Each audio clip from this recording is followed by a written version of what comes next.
After the murder and maiming of Jews and targeted terror attacks on American soil, it's time to ask, why would the New York Times work to normalize the Intifada? Well-informed news consumers, Israelis and Palestinians, all know what Intifada means: deadly violence.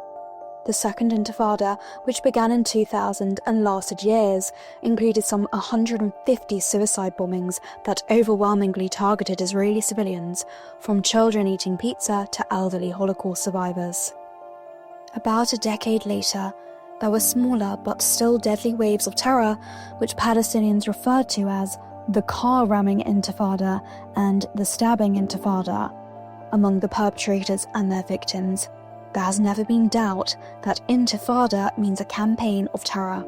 And to the New York Times to sow doubt where none existed.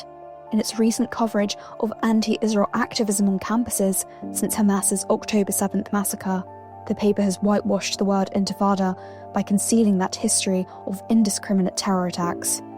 Here's how the Times described concerns raised by a Yale Jewish leader.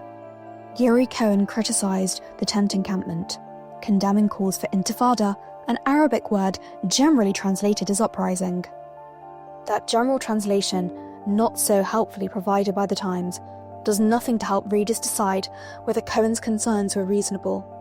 Another article noted that for some, the word implies a call for violence against Israelis and Jews, while according to the Times, some pro-Palestinian demonstrators regard it as a cry for liberation and freedom from oppression.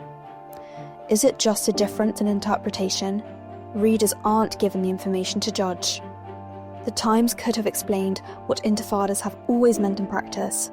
It chose not to.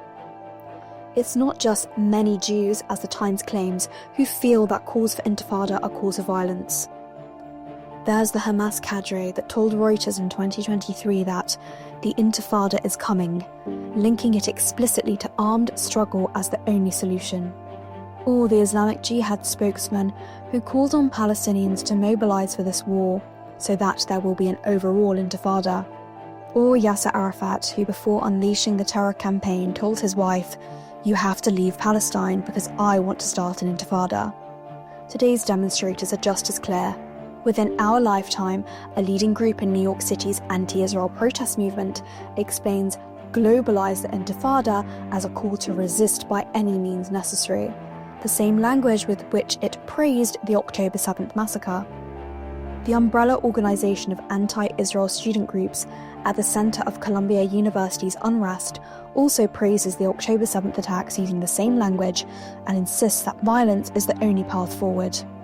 It's clear what these groups mean when they call for resistance against legitimate targets, including all Zionist infrastructure. And calls to globalize the Intifada aren't falling on deaf ears. On May 21st, Israeli embassy staffers Sarah Milgram and Yaron Lischinsky were murdered outside Washington, D.C.'s Capitol Jewish Museum. Here's the handcuffed assailant, Elias Rodriguez, who reportedly has a long history with radical groups calling to globalize the Intifada. Free Palestine! The New York Times covered the attack extensively, but it couldn't help reverting to form, placing the murders in context next to images of Gaza. One story by Sharon Ottoman forthrightly noted that the suspect chanted the same slogan in the same cadence that has rung out in pro-Palestinian protests at college campuses and on American streets for years. But that encouraging start only segued into a platform for anti-Israel groups, like CARE, which pleaded innocence. No word about what CARE's executive director had to say about October 7th. I was happy to see people breaking the siege. Or the CARE leader who advised her audience to know your enemy, including polite Zionists and Zionist synagogues. JVP, the New York Times told readers, also condemned the killings. No word about the Columbia chapter's support for the October 7th attacks. SJP, the Times noted, does not support the use of violence in the United States, but does back the right of resistance, including through armed struggle. The paper omitted that armed struggle is a euphemism for indiscriminate attacks on Israeli civilians, which SJP celebrates. Finally, the Times insisted that the groups Unity of Fields and Samidoun, which had been involved on campus, showed some hint of acceptance about Yaron and Sarah's murders. Here's that hint of acceptance. On June 1st, in Boulder, Colorado, Mohammed Solomon reportedly shouted, "Free Palestine," and threw Molotov cocktails at a group peacefully marching to draw attention to the Israeli hostages kidnapped on October 7th. 8 victims were injured, including an elderly Holocaust survivor, and authorities are treating the attack as terrorism.